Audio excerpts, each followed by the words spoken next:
சனி பகவானின் வக்ர பெயர்ச்சி 138 நாட்களுக்கு 3 ராசிகளுக்கு ஜாக்பாட். ஜூலை 27 அன்று சனி பகவான் மீன ராசியில் தனது வக்ர நிலையை அடைகிறார். சனி பகவான் இதே நிலையில் 138 நாட்கள் நீடிப்பார்.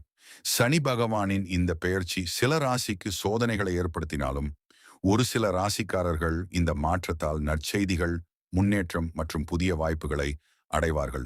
இந்த பெயர்ச்சியால் அதிர்ஷ்டம் பெறும் ராசிக்காரர்கள் யார் யார் என்பதை தெரிஞ்சுக்கலாம் வாங்க. துலாம் ராசிக்காரர்களுக்கு சனி பகவான் 6ஆம் வீட்டில் வக்ர நிலையில் சஞ்சரிக்கப் போகிறார். எதிரிகளை வெல்வதும் கடன் சுமை குறைவதும் சாத்தியம். தடைப்பட்ட பணிகள் நிறைவேறும்.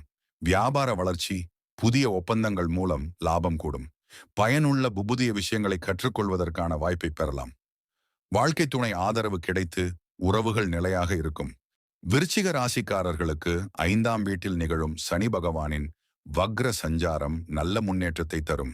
நிதி, தொழில் இரண்டிலும் வளர்ச்சி, நிலுவைப் பணிகள் வெற்றிகரமாக முடியும். மனக்கவலைகள் குறையும்.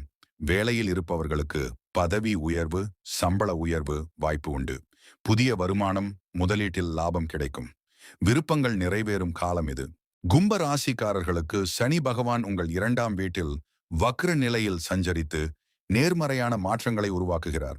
பணவரவு அதிகரிப்பு, வேலை மாற்றம் அல்லது புதிய வேலை வாய்ப்பு சாத்தியம். பணியிடத்தில் ஆதரவு அதிகரித்து துறையில் சாதனைகளை செய்ய முடியும். பொருளாதார முன்னேற்றம் கிடைக்கும். அவசர முடிவுகளை தவிர்த்து சிறிய லாப திட்டங்களில் கவனம் செலுத்துவது நல்லது.